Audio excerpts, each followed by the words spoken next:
We have created a CI/CD pipeline yesterday, right? Let's continue executing it using Jenkins. And we were facing a lot of issues with Jenkins, right? In the particularly when we are doing this kind of a pipeline where we are checking with the compatibility issues of the package availabilities like Maven, Java and all, right? All of this will be sorted out and overcome with Docker. Okay, we are going to get into Docker today, maybe half of the day, like first half we'll do with this pipeline, and then we'll get into Docker, right? Which will resolve and which will help us eliminate all these environmental issues, compatibility issues, right? So let's get into our Jenkins pipeline now.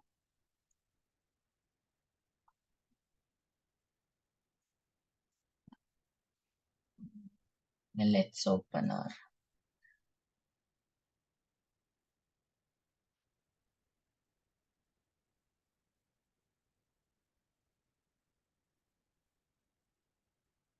so this is what we were doing, right? Like SSH, copy this script, SCP, the server script is copied onto this machine and then we are executing it. And this machine is going to be our dev server, right? Okay. Let's have this machine also. Let's start this machine as well. I don't think I have it. Let me start a new server. By the way, anyone tried doing this hands-on?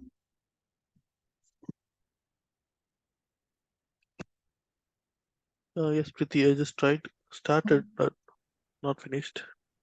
Okay. Anyone else? I also tried.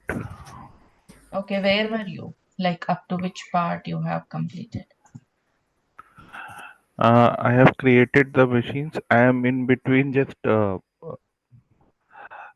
to just understand the concept of this your the programming script, Groovy script. Okay.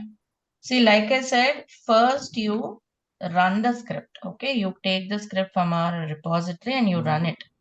Okay. Just run the same script as it is by changing the IP address wherever required. Later on, you try to start writing line by line. Don't start writing the code on your own in the beginning. Okay. Okay. Replacing this. First, try to clone it, try to fork my repository, clone it, and apply as it is by changing the IPs, by changing the credentials, names wherever required. Don't try to write the code on your own from the beginning. It's not actually coding, it's a scripting which has a template. I also referred yesterday, right, how to use ChatGPT, how to get this code. So it is simple. You just first understand and try to see the execution. That is more important. Okay.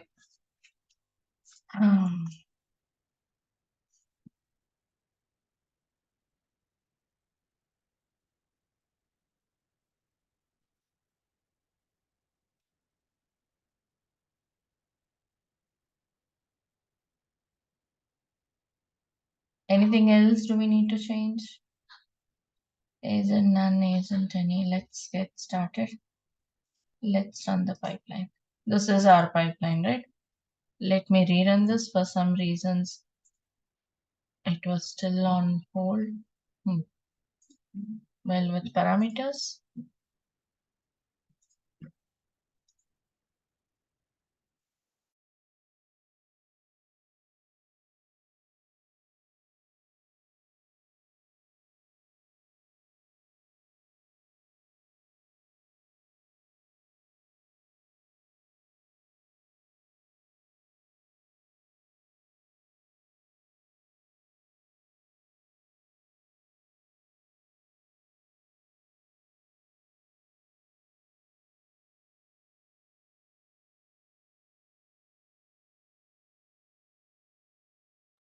This is where it failed yesterday as well. We were creating a key file. What was this? Varlib Jenkins private key. SCP onto this machine. Host key verify. See, first we should suppress this. That's like this flag should be provided in the beginning and then do SCP. Here our script is like first have this flag Otherwise, that's what it was failing that confirmation, right? It is waiting for that confirmation. For the first time of SH, it will look for a confirmation, right? We need to suppress that before copying it. So push.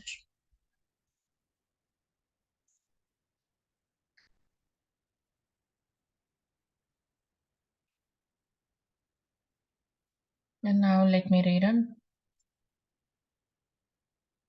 See, first two stages were fine. Last stage, this is where it failed.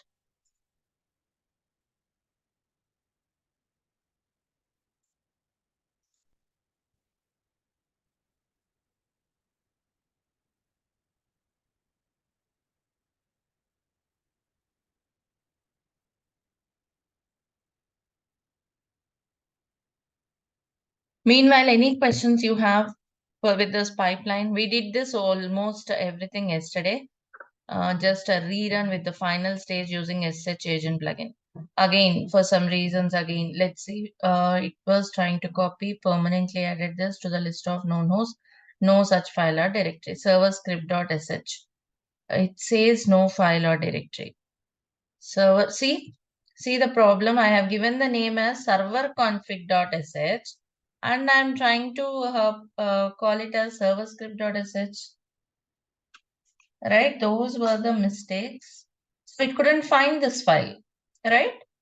Yeah, this is fine. Now again, simple things missed out on the file names.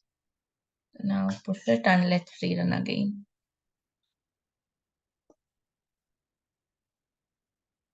These commands we have discussed yesterday. If you have any questions, you can ask me.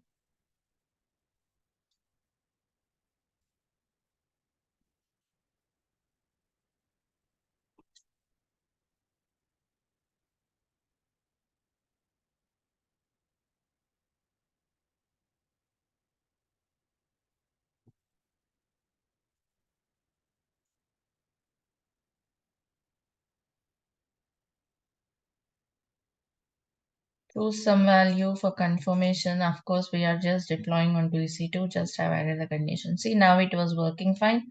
It was executing the script, right? Let's go to the beginning. See, this file is copied, server config.sh and bash. That script is being executed. What is there in that script file? What is there in that shell script? Which is installing all the tools, all the dependencies required for that, right? Like it is installing Java, Git, Maven, go to the directory. If it is not there for the first time, it will clone, go into that directory and pull master. Is it a master branch? Okay, master.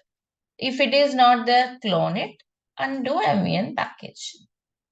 Right, this is how SH agent plugin can be used, which can open SH connection to the remote machine. You don't need to first open the connection, add that slave node in the slave node configuration. You don't need to do it.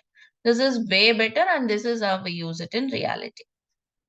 Is this clear, everyone? See, it was running MVN package. It's downloading all the dependencies, plugins for executing MVN package command. See, it was cloning actually. Let it finish. Any questions? Is the pipeline clear for everyone? Understood the pipeline?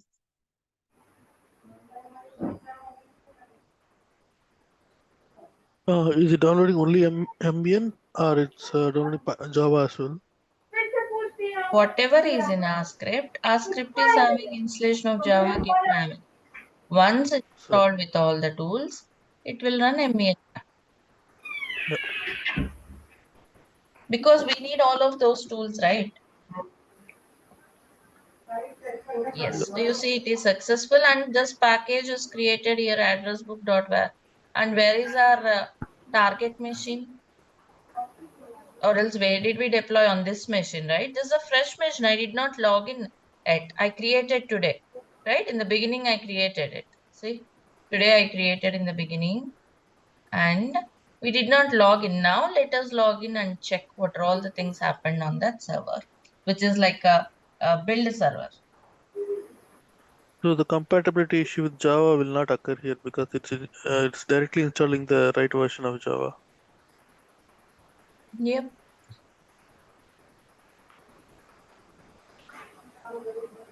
See, this is that dev server, correct? See, how did this file came up, server config.sh? Because of this line.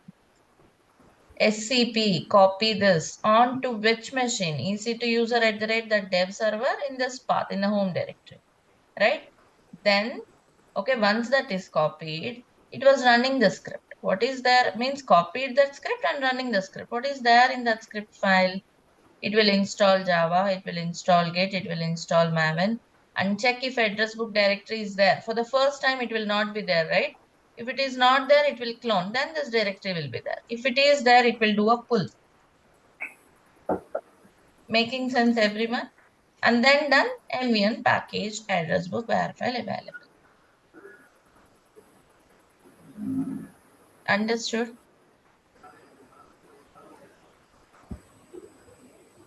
Yes. And this is our pipeline. Final pipeline till now. See, first it's compiling, executing the test cases, and packaging. Where file is created. What next? What should be the next stage? And of course, here, what are all the things we have done? Just a second. So here it was compiling, right? Converting the source code into executables. Here running the test cases. And this is happening on a separate server. This is happening, of course, in our case, both of them are on master, but this one on a remote machine using SSH agent plugin, right? Where you need not open SSH connection, it will open SSH connection. Correct? Now what next? You need to deploy it. How do you deploy it?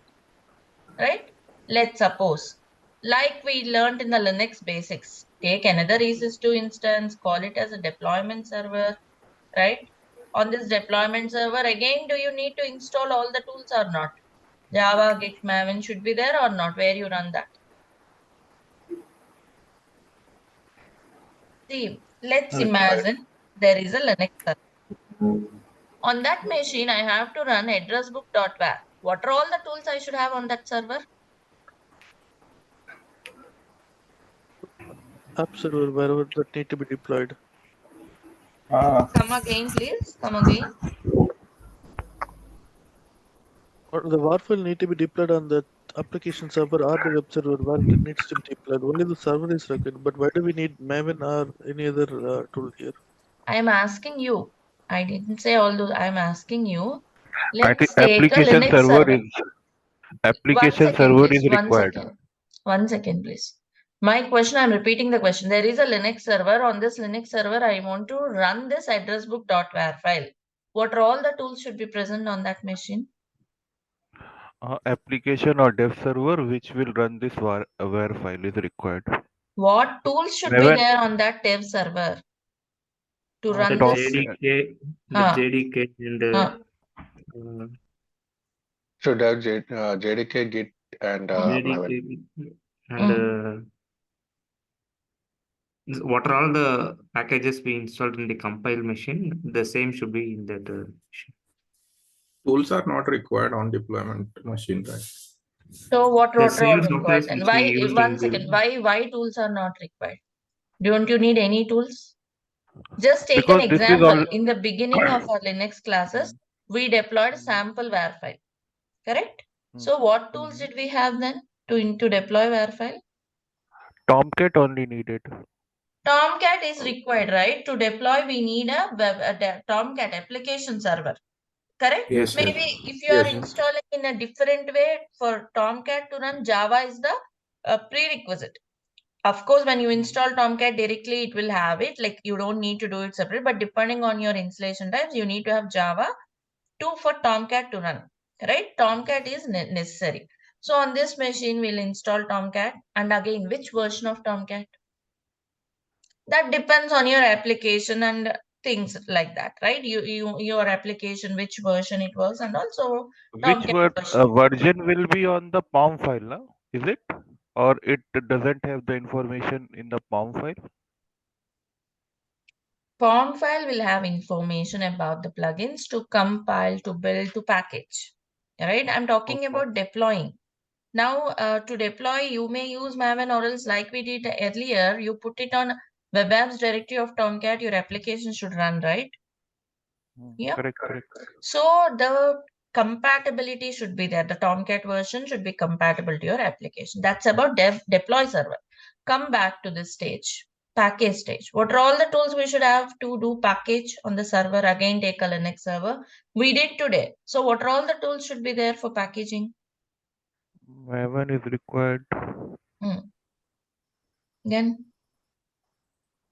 Maven. Maven, Git.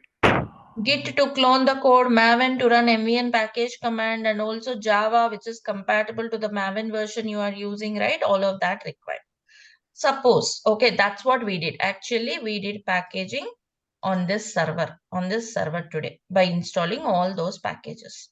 Fine. What if tomorrow that Java got upgraded to Java 17? Will that MVN package work for our application? Means, see, we should have Java which is compatible for our application.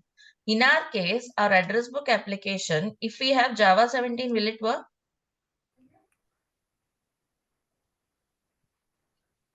No. We already have seen this issue.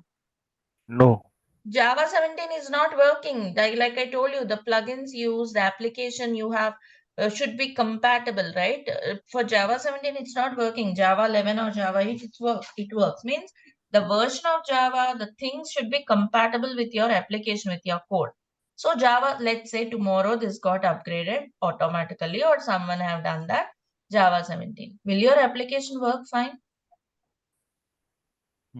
Or else, will your application, can you able to package your application? Can you run MEN package command here? No. We already did this. We have seen the error if you can recollect from the previous classes. It was giving some Mojo error. The plugin is not compatible kind of error, right? So I mean to say here, when you are deploying your package or when you are building your package, building means compile and package together is called build. When you are building your code or when you are deploying, always you have to check with the compatible packages, dependencies. And if for some reasons this goes out, right? If it is not compatible, if it has got upgraded or downgraded, application doesn't work. You might have seen this in reality many times. Application works in one environment, it doesn't work in others, right? You have to spend some sleepless hours, sleepless nights where you have to identify the issue, troubleshoot and fix it. These are the environmental issues. Am I correct? Have any one of you faced those issues? Yes. Yeah, majority of these are environmental issues.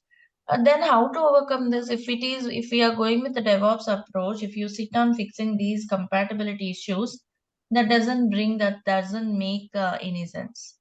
To overcome these issues and to address so many such problems, we have another tool called Docker, right? How Docker works, how Docker eliminates this, how Docker address these issues, we will discuss. Okay, that's where we will step into Docker. See, before starting any tool, I'm trying to explaining you the reason why you need it. It's not just blindly Jenkins, we have built the pipeline, let's go to Docker. Try to understand why you need it.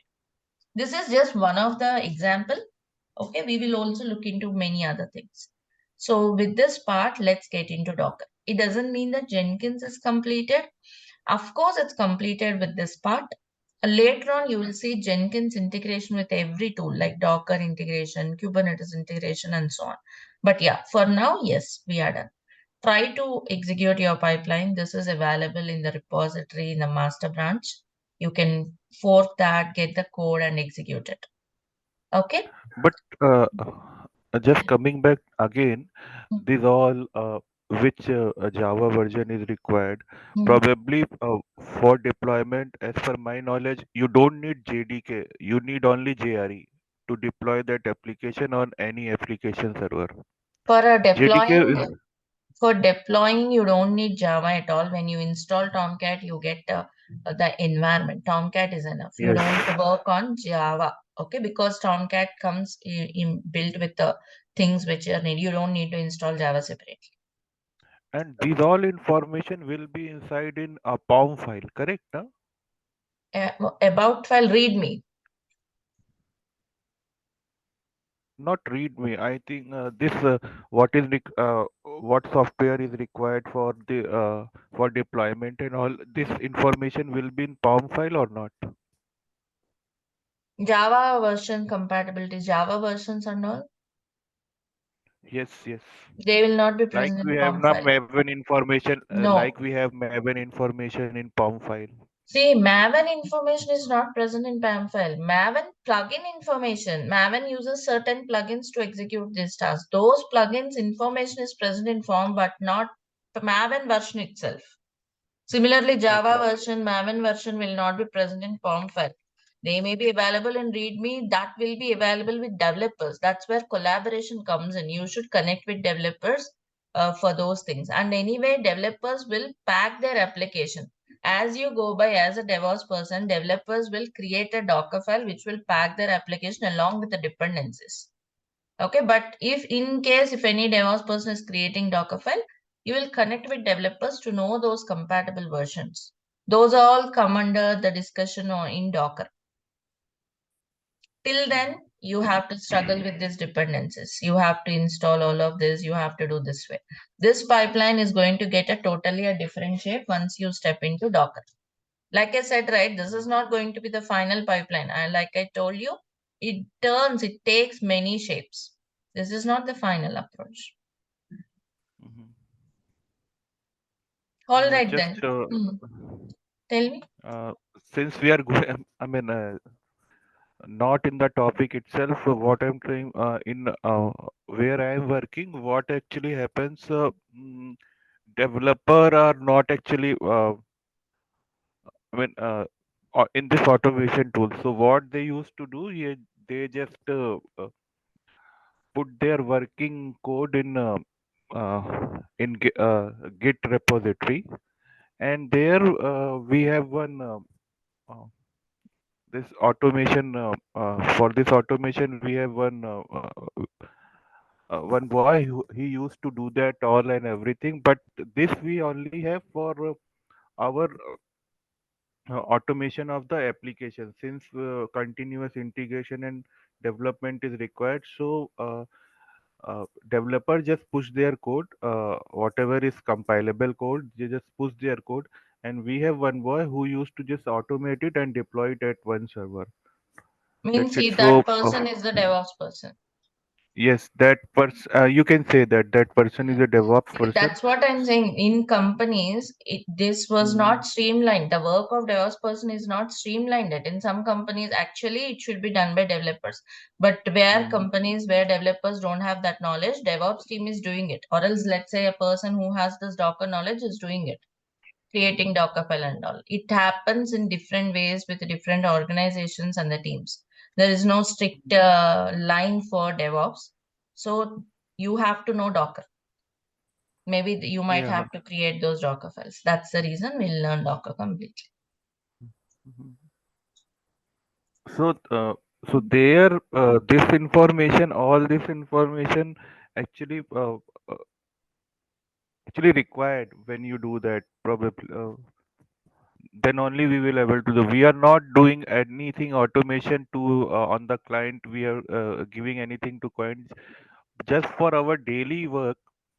For we are doing this, and that boy used to do that, and he used to do lot many things. Okay.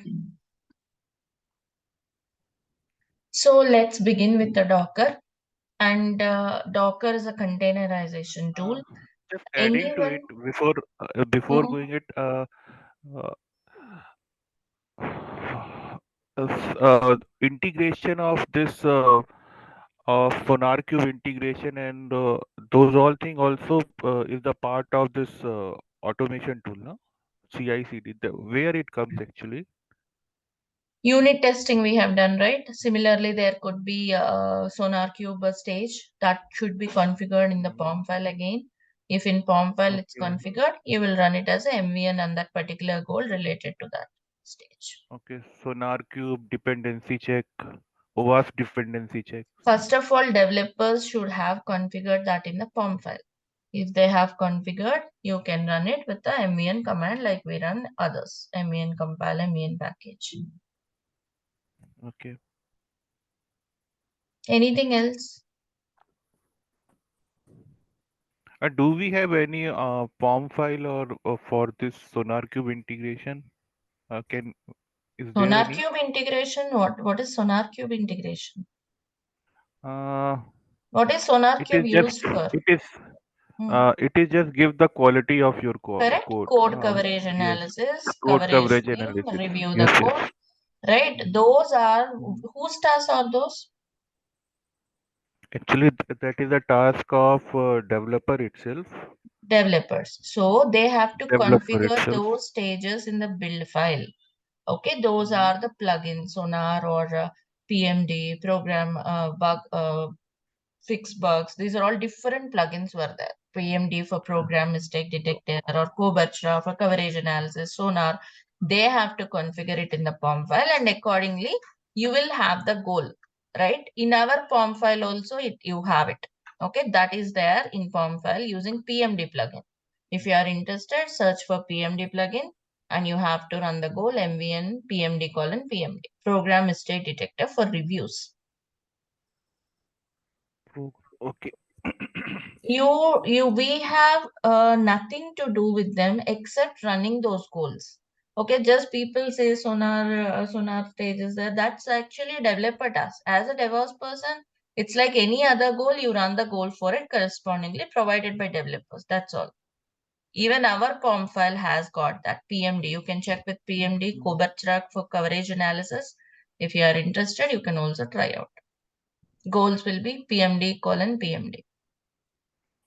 Okay, what we are doing in our project, we in development area, as you we see that we have a plugin called for SonarCube analysis in Visual Studio Code. So they used to do that, but again, uh, we automate this that whenever this CI/CD or nightly build runs, uh, this SonarCube analysis also happens automatically, and we got a report actually. So that report managers and all used to see that every day, and Same like that we is did unit available on a. testing, right? Mm. We did unit testing, which is Yeah. generating the report. Similarly, another Mm. stage. Just the goal differs, that's all. So just I'm saying there this developers now who are writing this Hmm. .NET or Java, they don't used to write anything or anything uh, for this For code review, it for will this. provide the Yes. suggestions, corrections, syntax errors. Yes. That syntax errors and all, for that they have already have a plugin. We have a plugin in Visual Studio Code. So till that it works, but while deploying, there also we have configured this SonarCube analysis, and there you can go to the URL and watch where is the issue and those all things. How till what percentage the code coverage is there. So there, this information is not with this developer anymore. That information is with that fellow only who used to automate this, who has created this CI/CD and all. But as you said, it is not part of the uh, Docker people to do that in actual. Correct? Yeah. Okay. And one thing more, this what is this difference between SSH and SSHD actually? I'll take up the further questions at the end. Okay, let's get into the Okay. topic. SSH is a different part, and if anyone else want to share anything else, let's have a discussion at the end. Let me start with the topic today, which is a Docker container. Anything else, please remind me at the end of the class.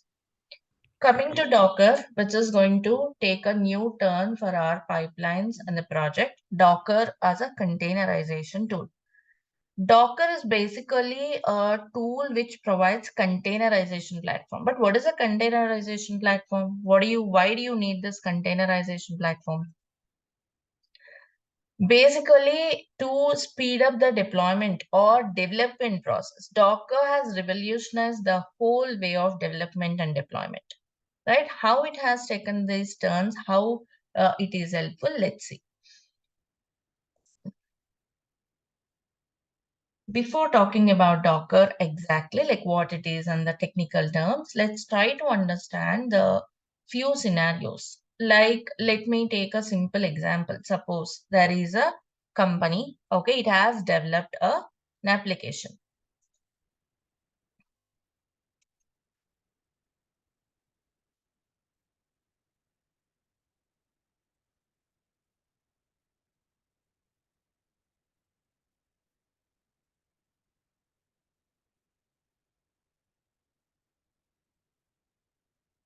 Having some problem with the marker, so let me talk about this Docker here itself in the notepad.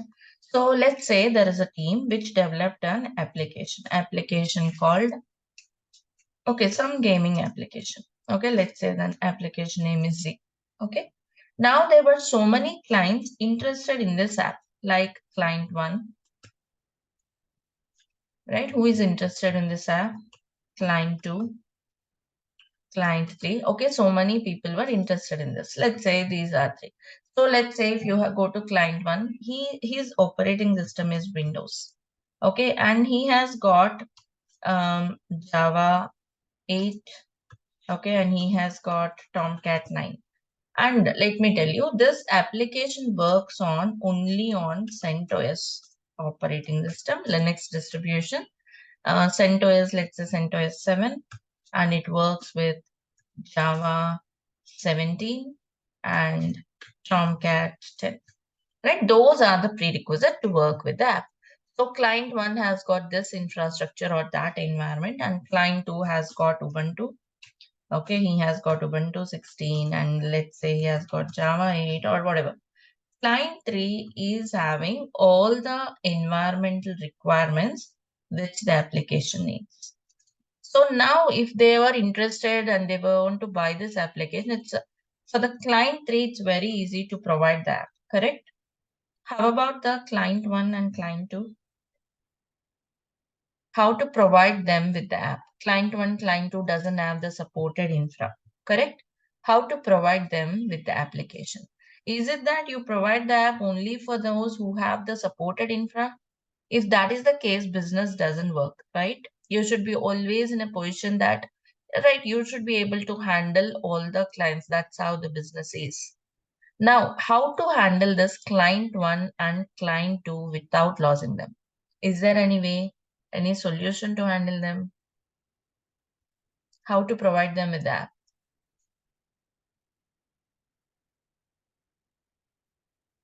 We have done the traditional approach as well. In the traditional approach also, without Docker also, you can achieve it. So any thoughts? Forget about Docker for some time. How is this possible?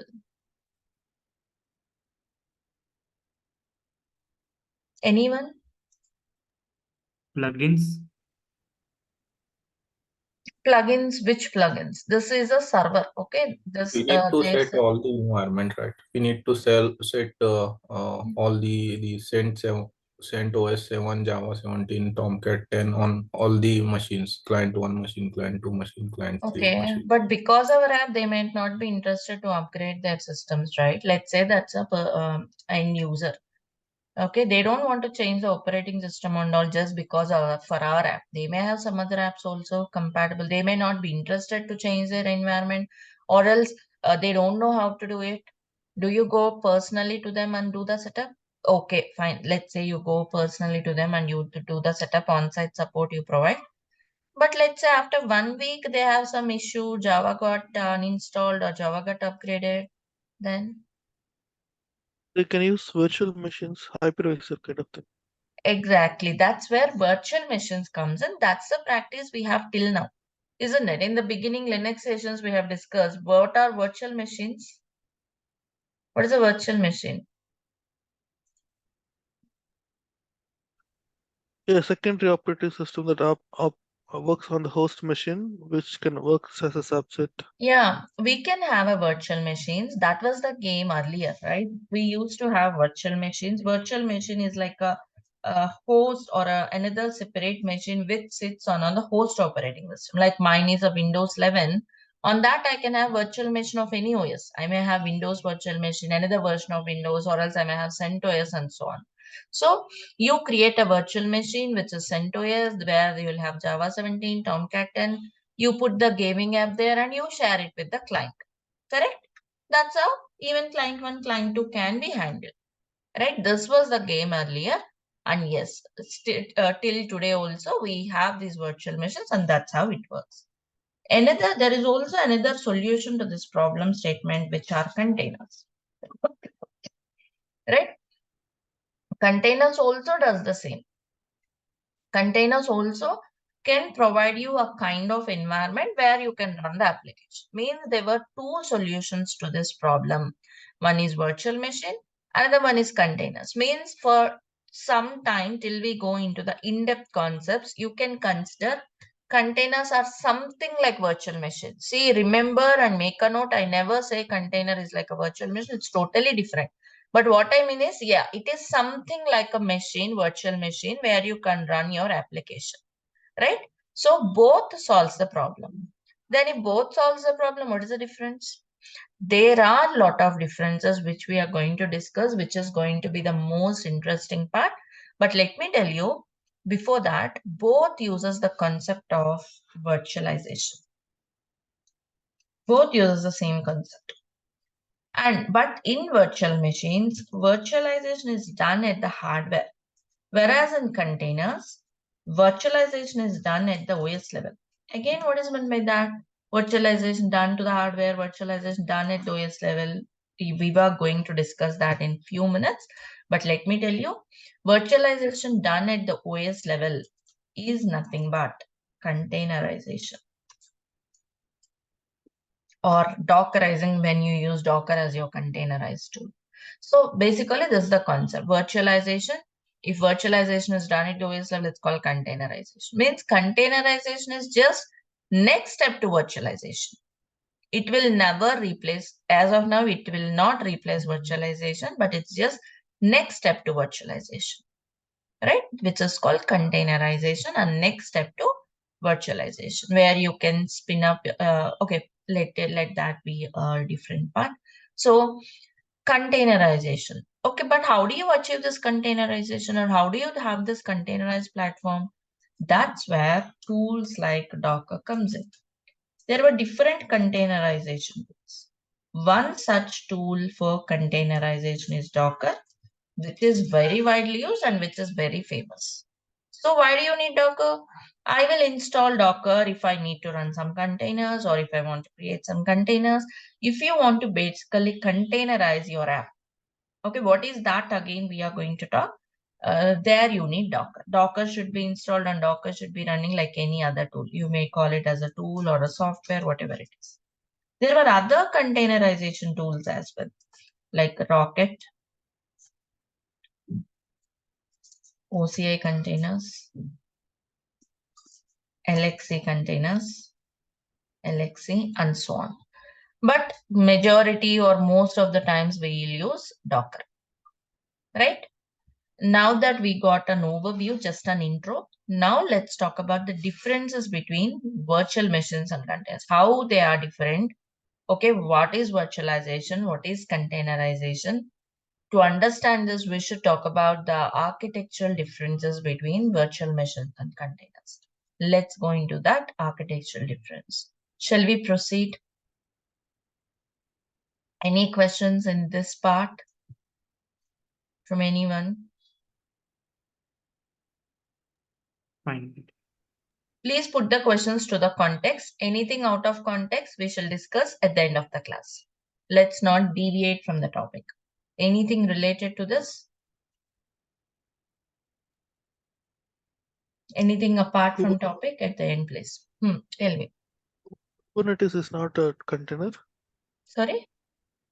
Oh, I mean, Kubernetes is not a container. Kubernetes is Sure. completely different tool. No. Okay. All right. Now let's talk about this architecture. Let's talk about architecture of VMs and containers. Let's compare. First, let's talk about the architecture of VM.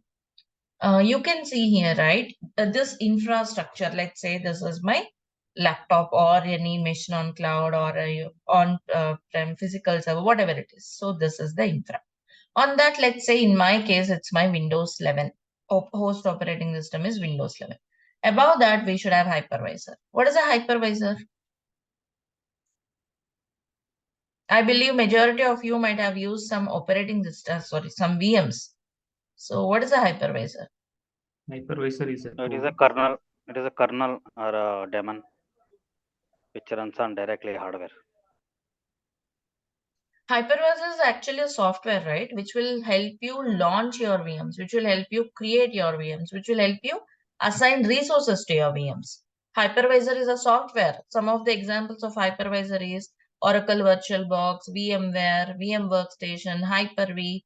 These are all different hypervisors. You're right. Using that, you create a VM.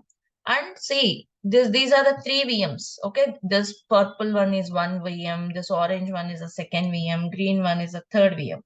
So if you look into that, every VM is like a separate machine. It has got its own operating system. If you see, say guest OS, it will have its own operating system, and this operating system could be irrespective of the host operating system. And every virtual machine runs like a separate machine which will reboot, which will start, right? And see, guest OS means every machine is having its own operating system. And for it to run, resources are allocated from this host, isn't it? Let's suppose you allocate some 10 GB to this third VM. Out of that 10 GB, maybe 7 GB might be consumed by this operating system, isn't it? Because operating system is so huge. Above that, app 3 means your gaming app, libraries, binaries of what this app needs, like maybe Java, Tomcat and all, right? So this is a VM. Because it has got its own operating system, it can start, it can shut down. It just works like a normal operating system. Normal machine, which sits on your actual machine, which sits on your actual host. But how does it allocate? How does it get all these resources from the host? Means how many VMs you can run? It depends on resource availability on your host, right? If you have 30 GB on the host, you cannot put all that 30 GB to the VMs, right? Maybe let's say 20 GB. If you try to put more VMs, if there is no resources left on the actual host, VMs work very slow, right? They might be hanged up, right? Performance issues, performance will be downgraded. A lot of issues we see there, right? So it will consume a lot of resources because of its host size. So the conclusion is VMs are very huge. It takes some time to create the VMs. Of course, there is automation for that also, but still, they are huge because of their own OS. They are slow as well. They run a bit slowly, right? This is the architecture of VM. And that's how resources are allocated to the VMs, which consumes. Obviously, if you want to run so many VMs, your host should have so many, like enough resources to accommodate them, right? So this is how the architecture of VMs was, and this is how we used some years back. We used to have VMs. Let's say I want to learn DevOps. DevOps need Linux, but I want to I have only Windows machine. I may start some VM on my own machine. In that case, you should take care of backup, its maintenance, all those things. That's what is a virtual machine is, and that's how the architecture is. Here, the point you have to note is to work with such VMs, your host machine should support them. Meaning, basically, you might have seen that in the BIOS, in the input, you have to enable virtualization. There is an option called virtualization technology, which you should enable. But actually, by default, it comes enabled. So you don't need to enable this. Correct? Have you ever noticed it? To run the VMs, virtualization should be No. enabled. Virtualization should be enabled. It will be enabled by default. In case or if you are doing any changes like in the BIOS, yes, we have to enable it. Means the point here is your hardware should support it. Your hardware should support this kind of virtualization. Then only you can run the VMs. That's what is virtualization is done at the hardware. Right? That's about the VMs. Now let's look into the container architecture. Again, let's say my own laptop. I have Windows 11. And yeah, because I want to run containers, I'll install Docker. Docker engine means Docker is installed and Docker is running, like Docker daemon, Docker engine, whatever you call it. Then you can have the containers. If you see the containers, can you see any difference in the diagram itself between a container and a VM? What is the difference? S2OS is not there. Operating system is missing. Means containers will not have their own OS. They will not have their own OS. Yeah, but it can start, it can run, it just works like a normal machine. How? Because they'll not have their own OS, but they will share the OS of their host. Host means where they're running. They're running on my laptop, so they'll use the same kernel. Right? They'll not have their own OS, but still they can work like a normal machine because it will share the host OS. And because they don't have their own OS, they're light, right? They can work very quickly. Also, because they don't have their own OS, lot of resources are saved. Correct? Because OS consumes majority of the resources, right? So each container will be sharing the OS of the host and so they were very light. They can be created on the fly. Okay, they are very light. They work super fast. And also yes, they consume certain resources definitely because they have the app and the dependencies. But resource consumption is very less compared to VMs, right? Also, if you look into container closely, as the name says, container means just a holder, which will hold the application and the dependencies, nothing else. Just the application and the dependencies, nothing more. Means your application packed along with the dependencies is nothing but a container. How it solves those environmental issues, we'll talk about it. But is this much clear for all of you? And also, When you are saying dependencies means the things which are required to run, let's say app one, is it? yeah, Java, Tomcat, yes.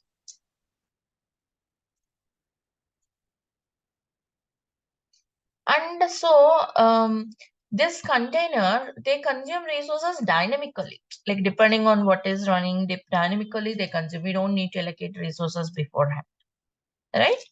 So that's your container. And here in this case, your hardware need not support. You don't need to enable that virtualization in the hardware because here virtualization is happening at the OS level. This is called containerization. Containerizing your app means you put the app along with the binaries and dependencies. That's all. That's your container. Till now, what developers are doing, they were sharing that WAR file, correct? And you take that WAR file, you struggle with the dependencies, Java, which version, Tomcat, which version you put all of them in the build servers, you put Java, Maven and all in deployment server, you put Tomcat, you check the versions. And let's say if the version is upgraded, your application fails. These are the challenges and difficulties even we faced in our class, correct? The thing is you should understand the actual scenario. I have taken you through all of that. But now here, if you notice, this address book where, let's say this app one is your address book where, is coming with the Java version. It's coming with the Tomcat, or else let's say if it is for build one, if it's a build application, build server, build container, it comes with all of that. You just run this container anywhere. It works seamlessly, be it is test or dev or prod. You don't need to work on the underlying configurations, underlying compatibility versions as a DevOps person. That's how it revolutionized the way of development and deployment. But Am I making the, sense? the, 1 second, in the please. 1 beginning, second. 1 second. Like you take this WAR file and run on a server, you just take this container and run everywhere. Means address book is coming along with the dependencies and binaries. You don't need to struggle for those underlying dependencies and binaries. Like earlier, you used to run address book on every server, every VM. You run this container on every VM. That VM may be a dev environment or a prod or a test. The application works seamlessly. You don't need to work on the underlying configurations or dependencies. Got the point, everyone? Yeah, Priti, you said in the beginning that app runs on Windows only, but when the host machine has Linux, how do it compatible kind of? But now here we do not have the OS at all. Then how do this Here manage? OS is there, right? Here OS is there. What This if is that my is Windows and Windows. This is yeah, my Windows 11. Okay, this is my uh, Windows 11.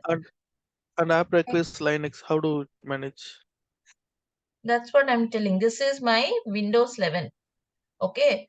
Now tell me, can you run here Windows Linux containers actually? Which type of containers you can run? If the OS is Windows, then only Windows. Why only Windows? Why not Linux containers? Here VMs means every VM you can run, right? My host is Windows 11 means I can run Linux container, Linux VMs, I can run Windows VMs. So Docker is also different types of Dockers are there, like Windows Docker, Linux Docker, isn't it? My question is, my host is Windows 11. Which containers I can run here? Both. Both. Both. Got it. Both. Can we run both? No, either Linux or either. See, if Windows. my host is Windows, okay, I have my Windows 11. I can run only Windows containers unlike VMs because they don't have their own operating system. They'll share the kernel of the host. A Linux container cannot share the kernel of Windows and vice versa. Understood? So Windows So to run the containers. Linux containers, See, please let me finish once. 1 second. Give me a second. I said only you can run Windows containers because Linux containers cannot share the kernel of Windows. Then how do you run that? How do you, let's say I want to run Linux containers on my a Windows laptop. What you can do is, on this Windows machine, you can have a Linux VM. On this Linux VM, you can install Docker and run Linux containers this way. Because for this Linux containers, this becomes the host. Yeah, you can run that way. Yeah, now tell me, you're saying something. Say for me. understood. Got it? So Priti, Hmm. this is clear. And what I have a Docker container and I want to run that container image on another machine. So the other machine also should have the Docker engine installed, or can run only with the image. Docker should be installed. To run containers, to create containers, to work with containers, Docker should be installed. Docker is a tool or a package. Yeah. Because you are running containers with Docker, you call Docker containers. Okay. Again, will that Docker tool that we have in the different virtual machine should have the same version numbers, or that will also should be a compatible one? Docker could be any Yes, version. Okay. The basic idea if we are going for Docker is to overcome the different versions of So different many softwares. issues. So many issues. First thing, they are light. They consume less resources. They can be created on the fly. Very quickly you can create. Okay, they were very light because they don't have their own OS. They just can work very fast. Means wherever you have limited resources. Okay, constraint on the resources. This is the best method, correct? Right? That's one of the advantage. Second advantage is eliminates the environmental issues. Application working in dev environment, but it doesn't work on prod because on prod the Java version is something else. Again, you have to fix it there. Let's say then test environment might be broken because here Java upgraded or something happened.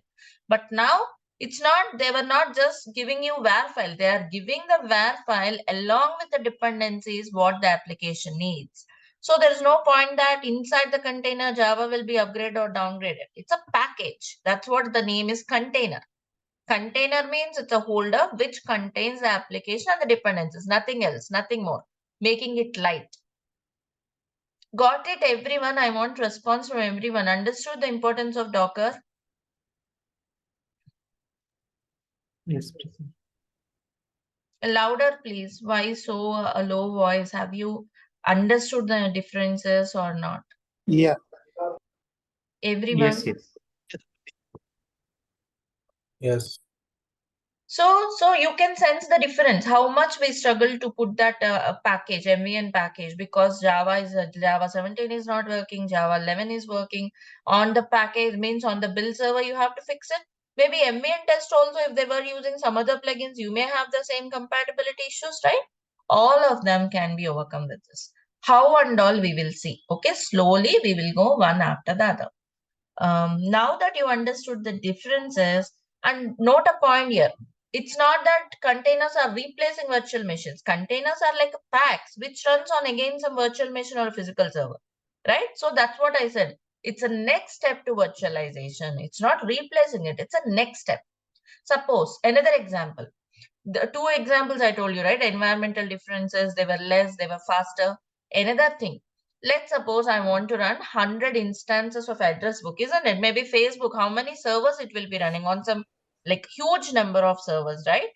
So if you directly put var file, yes, you have to put so many 100 VMs, let's say. But now if you want to put 100 instances of address book, 100 containers may be enough on 3 VMs if the VMs are huge, whatever. Exact number I'm not saying, example. Only 3 VMs on which you may able to put 100 containers which are lightweight, right? It consumes the, it saves a lot of cost, lot of maintenance effort will be reduced, and so on. Right? Docker is a very interesting tool. Okay, this is the tool which lays foundation for the next coming up tools like Kubernetes and so on. Without Docker, there is no DevOps, I will say. Okay, till now, how we deployed is a traditional approach. That doesn't bring any automation, or that doesn't bring quality, or that doesn't bring complete automation with faster deployments. Docker is the one which revolutionized everything. Till now, whatever tools we have learned, like Git, yes, everyone might be using, even who are not in DevOps, everyone will use it. Jenkins, yes, even testers will use it in a traditional approach also, isn't it? Yeah, they just run test cases, CI part. Am I correct? Anyone there who use Jenkins without DevOps? Yeah, it's not, what I mean is it's not just specific to DevOps. Even people in other approaches will use it. But Docker is where which brings complete revolution or complete DevOps approach. So here the actual concept or the actual modern DevOps approach begins, right? We will see end to end how it works. Generally, people again work with Docker, blindly run the commands and all. But you understand it to the core, you will enjoy it, you will feel more comfortable working with it. So now that we understood the architectural differences, let's see the differences like in the tabular format. See, workspace, if you want to run multiple applications, means you have so many applications, you just want to put all of them together, you put it on a VM. Otherwise, containers, like if you have a multiple applications, what you can do, put one application or one service per container is a best practice. Means, let's say you are having an application. It may have a DB, it may have a front end, it may have some message queue services. Let's say it has got 3 services. In the VM approach, you put all the 3 in the same VM. But in containers, you put each of them on a separate container, like a DB container, message queue container, front-end container. All these 3 containers work together, and that's your application. Right? They work together to form your application. That's called microservice architecture. We will work more on it as we progress. Just an example. VMs are platform independent, like you may run any VM irrespective of the host. But here, containers are platform dependent. They depend on the host. This terminology is important. Docker host means the machine where Docker is installed or running. If your Docker host is Windows, you can run only Windows containers. If your Docker host is Linux, you can run only Linux containers and so on. Right? And in VMs, yes, they consume a lot of resources, but containers are not as such. Containers consume less resources. When you have limited resources, when you have constraint on resources, better you go for containers. Okay, and security wise, you don't have sudo privileges to import subsystems. Like, see, for VMs, you don't need root user privileges. For containers, yes, to launch them, you need root privileges, root user privileges. These are some of the differences. you will actually see them practically, like how they were consuming less resources, right? How you put a one app per container, all of them will see. But just, yeah, you can make a note of it. And now you can get a better understanding with this definition. Docker is a tool which provides containerization platform and helps in running containers. It helps developers to pack the code along with its dependencies and ship it as a package. It's not that they just throw the WAR file and you struggle with the dependencies. You take some months until again some dependency might be gone down. You just struggle for fixing it and all. No, developers pack their code along with the dependencies. Now coming to reality, like I already mentioned multiple times, there is no strict line for what DevOps person does. Okay, in some companies where developers don't have idea of Docker or developers are not yet upskilled or skilled with such tools, DevOps teams are creating those images also. Okay, but by taking information, by communicating, by connecting with developers. Or in some companies, some organizations, developers create the Docker file. But the best thing is, yes, developers should create that image. What is that image and all we'll see, but yeah. But here in our course, we will learn everything about Docker so that you might be working in any company in the project. We never know. In some projects, yeah, you have to provide the support for Dockerfile as well.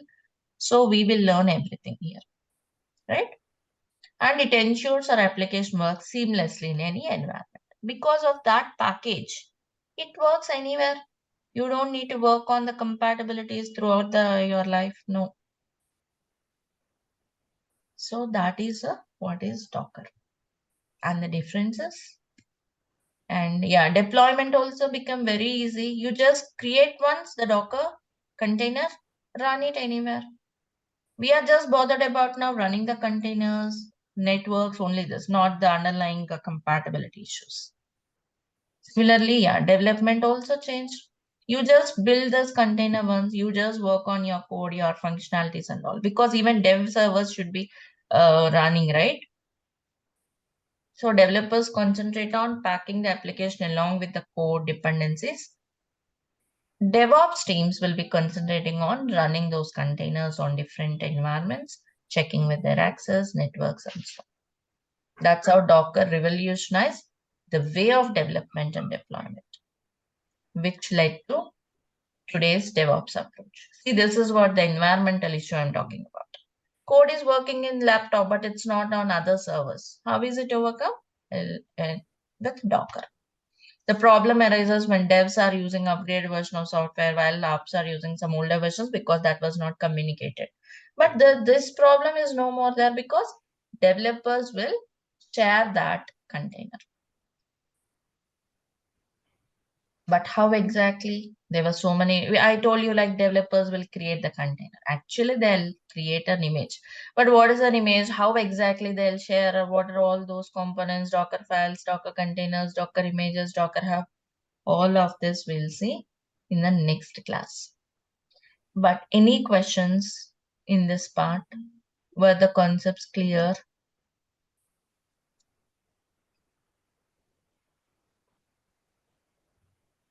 This is just an intro to Docker.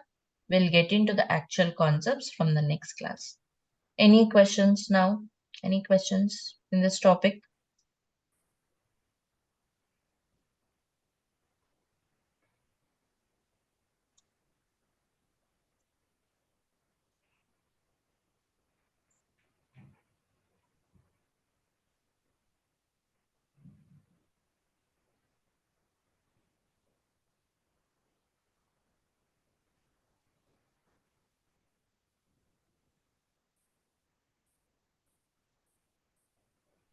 Any questions of the topic? Fine. Yeah, fine. Any questions of the topic? Also, you can put now. We reached to the end of the class. So, any other questions? Any questions of the topic?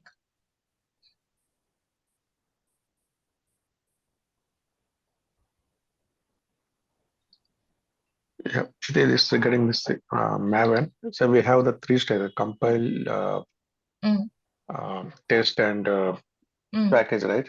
Apart from that, do we have any other the goals? So many are there.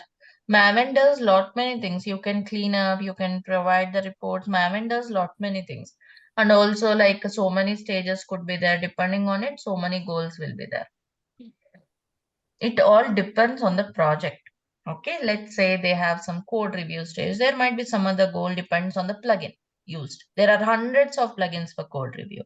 There might be coverage analysis, hundreds of tools for coverage analysis, depend on that the plugin and so on.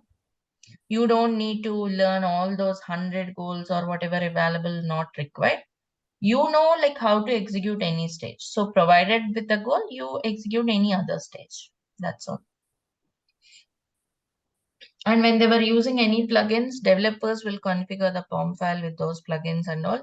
Accordingly, you will run the goals provided by them. Coming back to this Docker, so you mean for every operating system there is a different Docker, correct? For Different Windows Docker, Docker. Windows See, like Docker the Git is the works on OS. multiple operating systems, right? Similarly, Docker works Yes. on multiple operating systems. You install Docker on Windows, you can install on Linux. Basically, Docker is for Linux machines. That is widely used as well. But still, yes, works on Windows from Windows 11 and above. Docker is there. You just install Docker, you install on any machine. And if it is Windows, yes, you can run Docker containers. I mean, Windows containers. And one more thing, you should have a question here actually. Here I said that Windows containers doesn't have the OS, but how will you come say Windows container, isn't it? Or Linux container? It is because, see, they don't have full-fledged operating system, but they'll have the binaries and libraries of the OS. Not a full-fledged. Containers will not have full-fledged OS, just the binaries and libraries. Okay, that's why we call Windows container. Okay, so whatever is required to run my app one, that will be in the container. Correct. All the Like a dependencies. minimal OS kind of thing, let's say. A lightweight OS, which will have only the necessary utilities. Because if you take a full-fledged OS, it will have so many utilities, right? Which you never use or which you may not need. So only the required libraries will be there, a minimal OS kind of. Okay, so my OS is Windows, and I have Docker bin libraries from Linux. You cannot. If your host is Windows, you can run only Windows containers, right? Okay. So we have to go for VM, and on the VM I have to install On the another Docker. VM, you have to install Docker. Then that VM becomes the host. On that, you can run Linux containers. The host is important. Which is the host now? This VM is the host. Understood. Right. But any versions of Linux distribution is fine. Similarly, any version of Windows is fine. It need not be same version.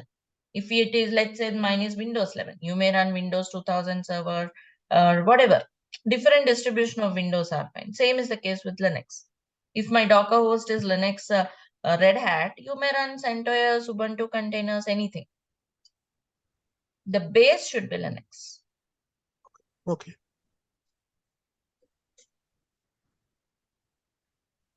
So this is just an intro part, but go through the listening one more time. Definitely you may have new questions. Majority of them will be answered once we go for hands-on, or else we will take up in the next sessions. Okay, this is just this last 30 minutes. Watch it as an intro. Okay, listen again to have the things registered in your mind and go through the pipeline. We have 2 days off, right? Today it's Friday, so Saturday and Sunday. Practice, do the hands-on, even though we don't do that way because we have Docker now, but still to understand the difficulties, to understand the challenges, and to maybe some companies, they may be still going with the traditional approach of CI flow. Just execute those pipelines, whatever we have done till now, right? Complete all the hands-on and get ready for classes from Monday, which will be going to be very much interesting. Anything else? Coming back to this screen only. Hmm. This Hmm. virtual machine. Hmm. Okay, less virtual machine is supporting 20 core. So out of this 20 core CPU, the virtual machine I can create is up to 15 or 20 core. Maybe some will have 5 core, maybe some will have 3 core. Hmm. Is it? Is it It the could be VMs which are anything. going to? Size of the And VM this, could be. mm, Yeah. okay. But there is a limit now. If my host thing is of 20 CPU, then I can create VM till 20 only. That is the upper limit. Is it? Till 20, you can't also. Something should be left for the host itself, right? Yes, yes. Less than 20, 15 or Hmm. 17. It depends. Okay. If you put too many, they are not enough to run the host process as well. It may just slow down. That's what I said. It depends on the host But resources. mhm. So, but this VM can be of Linux also, can be of Windows also. Huh. Correct? Yes, because they have their own OS. It could be Mhm. any OS, irrespective of your host OS. Guest OS could be anything. Means you may launch a Linux VM, you may launch Windows VM, whatever on the same host. Okay, but in this container wala part, this operating system, which is let's say Windows, so this Docker engine should have for Windows only, correct? No? Yeah, Or correct. so if the Docker which is of Linux, how we will do over here? Linux containers you'll run. Okay. All right, then go through the recording. Okay, do the hands on and see you on Monday. Have a great day. Have a happy weekend. See you all on Monday morning. One more thing. This what is the difference between this SSH and SSHD? SSHD is a software, is a package name. SSH is a protocol name. Okay. SSH is the protocol name. SSH is a secure shell protocol to connect to remote machines. How it works and all we discussed. To support this, the package name is SSHD. SSH Okay. daemon, which you should it will be there by default on all Linux machines. That's the default package. Okay. All right then. Thanks everyone. Thank you. Thank you.